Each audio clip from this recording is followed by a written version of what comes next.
Aujourd'hui, on va voir les plus grosses erreurs des youtubeurs débutants. Vous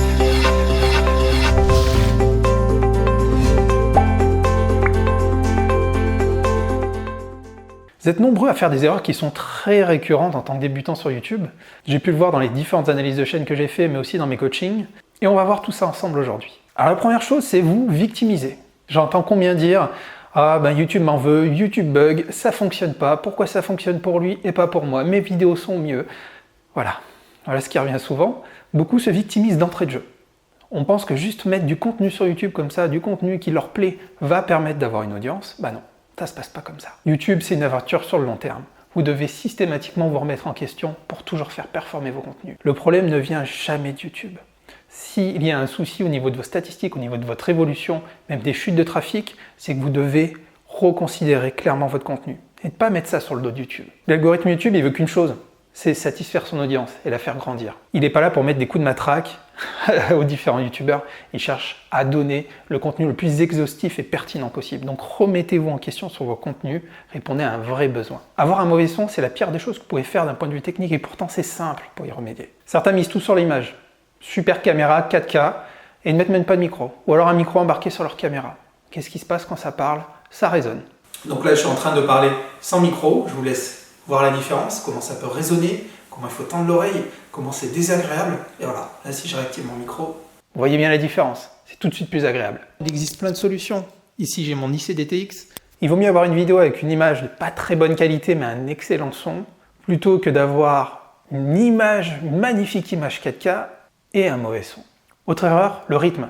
Certains posent leur caméra, filment, et puis voilà, font pas de montage. Vous coupent le début, la fin et envoie. YouTube, aujourd'hui, il faut de la qualité. Il faut de la qualité, mais pas que, bien entendu. Il faut surtout qu'il y ait un fond du contenu. Mais vous devez avoir du rythme dans vos vidéos. Pour avoir du rythme, enlevez les blancs. Enlevez tous les mots parasites. Les comment, au fait, les déglutitions, toutes ces choses qui sont super désagréables, vous les enlevez. Dès que vous avez un blanc au niveau de vos spectres, au niveau du montage, vous enlevez aussi. Vous enlevez pour garder un rythme. C'est pas grave s'il y a des petits sauts d'image. Au contraire, ça permet de favoriser du rythme.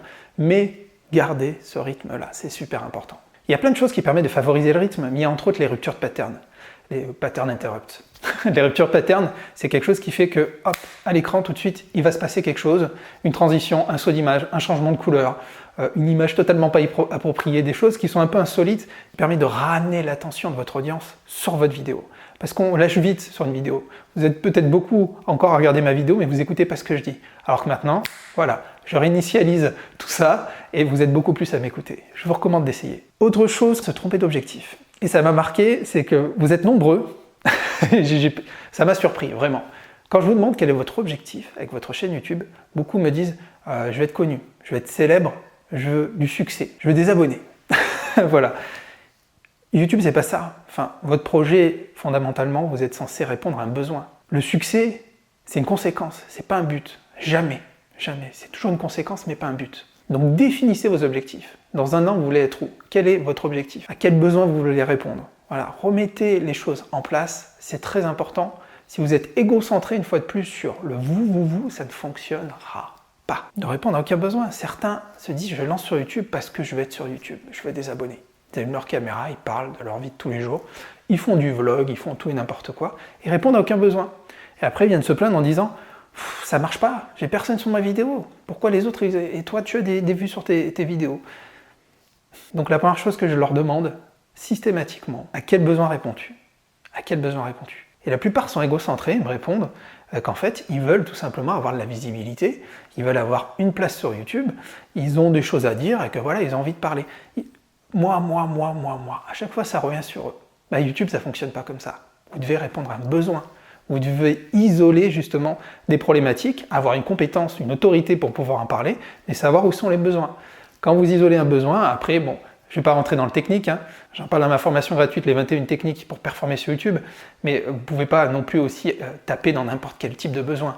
Il faut analyser l'intérêt et la faisabilité. D'abord l'intérêt, voir s'il y a un besoin sur une demande et si vous allez avoir compétence pour pouvoir répondre, et après la faisabilité, est-ce que vous allez pouvoir vous positionner, est-ce qu'il n'y a pas trop de concurrence?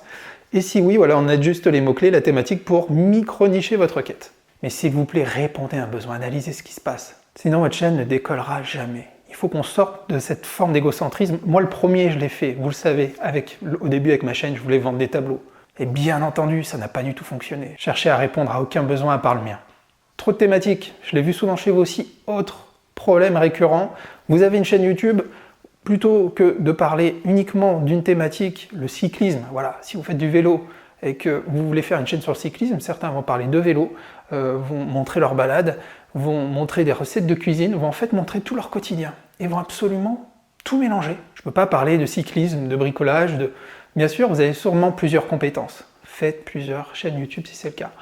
Je vous explique pourquoi. Si vous faites une chaîne sur à la fois le cyclisme, le bricolage, le jardinage, vous allez avoir 3 communautés, 3 types d'audiences différentes sur votre chaîne. Et qu'est-ce qui va se passer quand vous allez lancer une nouvelle vidéo?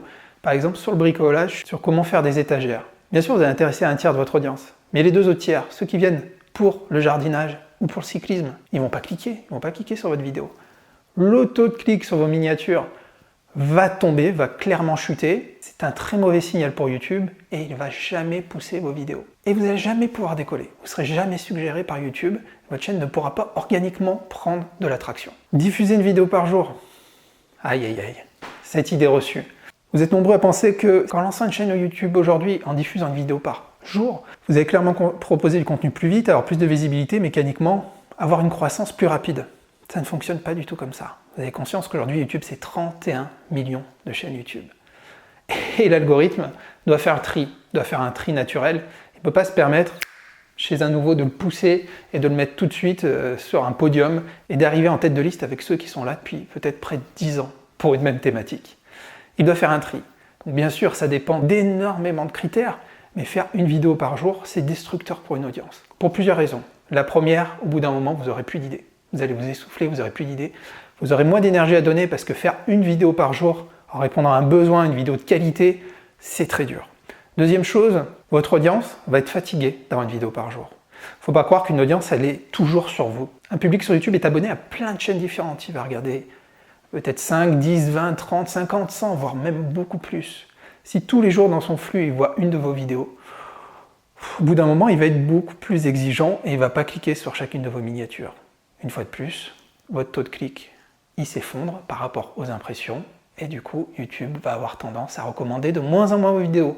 Voilà pourquoi aujourd'hui, tous ceux qui faisaient il y a longtemps, parce que ça fonctionnait une vidéo par jour, et qui essayent de le refaire, voient leur chaîne complètement stagner. Donc ne le faites plus, ne faites plus une vidéo par jour. Dans la majorité des cas, je dis bien majorité parce qu'il y a des exceptions, ça ne sert à rien du tout. Et c'est raccord avec ce problème-là, tout vouloir tout de suite. Certains se lancent sur YouTube, veulent la notoriété en quelques jours, quelques semaines, quelques mois. Ça marche pas comme ça. YouTube, comme je dis toujours, c'est un marathon, c'est pas un sprint. Si vous êtes plus le sprinter qui donne tout de suite, qui veut du résultat tout de suite, YouTube c'est pas pour vous. Je vous le dis tout de suite, YouTube n'est pas pour vous, je vais vous faire gagner du temps. YouTube c'est un marathon. C'est pas une vidéo par jour, c'est une vidéo par semaine. Une vidéo par semaine, et avant d'avoir un minimum de résultats et de créer une communauté, de fédérer une communauté autour de votre projet, ça prend des mois, voire des années. Donc il faut être capable d'attendre ce temps-là, bien entendu. C'est aussi un moyen pour YouTube de voir quel est votre sérieux dans votre démarche, parce qu'on sait très bien qu'un YouTuber qui s'accroche et qui fait du bon contenu pendant des années, c'est quelqu'un qui va avoir l'autorité, monter en compétences, et être quelqu'un de fiable, de plus en plus fiable. Donc forcément, le facteur temps, il est très important. Donc de la régularité, soyez régulier. Il faut diffuser une vidéo par semaine, c'est vraiment la fréquence que je vous recommande, tout type de chaîne confondue, une vidéo par semaine, sur des semaines, des mois, des années. Mais certains qui viennent me voir, et vraiment, je mesure ce que je dis, et ça arrive souvent, qui me montrent leur chaîne ayant 2, 3 ou 4 vidéos, et qui me disent « je comprends pas, j'arrive pas à avoir des abonnés ». Et parfois, certains performent, arrivent à avoir une centaine d'abonnés avec 3-4 vidéos, je fais « c'est une belle performance ». Ah ben non, j'en veux 1000, j'en veux 10 000. Moi, je leur explique qu'avant d'avoir 10 000 abonnés, j'avais peut-être bien fait 200 vidéos. Voilà, et sur plus de 2 ans. Doucement, mais sûrement, de l'endurance, de la régularité. Bien sûr, si vous avez parlé 10 sujets de vidéos différents, c'est pas un souci. Si vous avez 10 vidéos en tête et que vous voulez toutes les filmer en une journée, filmez-les, mais programmez-les après d'une semaine à l'autre. Voilà, ça vous fera plusieurs mois de contenu. N'envoyez pas tout en même temps, c'est la plus grosse erreur que vous pouvez faire. Autre erreur que j'ai pu voir, là on est plus dans le milieu de l'entreprise, c'est le fait de vouloir faire une vidéo parfaite. Des entreprises souvent ont un budget, font une bonne vidéo, très bon matériel, très bon son, très bon contenu, très bon rythme. Tout y est, le fond, la forme. Le problème, c'est que la vidéo, donc, elle est envoyée sur YouTube en pensant clairement qu'elle va performer, qu'elle va pouvoir se hisser devant tous les autres concurrents. Et puis, on se trouve affronté, une fois de plus, à la logique YouTube, à la mécanique YouTube. On ne peut pas, avec une seule vidéo, comme ça, en arrivant de nulle part, performer et être devant les autres. Certains vont dire, je vais faire de la publicité, AdWords, je vais envoyer du trafic, ça va envoyer des bons signaux à YouTube. Bien sûr que non, ça ne marche pas comme ça. C'est pas une vidéo qui va vous faire décoller. Même si votre vidéo est absolument parfaite, on ne peut pas déclencher des mécanismes de buzz comme ça. Souvent, on est aveuglé par des success stories, une élite de youtubeurs qui sont là finalement depuis très longtemps et qui font des millions de vues. Mais ils ont fait combien de vidéos avant d'arriver là? Ça fait combien d'années qu'ils sont sur YouTube? Voilà. Sur 31 millions de chaînes, combien de chaînes vous connaissez qui en l'espace d'une semaine avec une seule vidéo ont fait le buzz? Voilà, je vous laisse juger.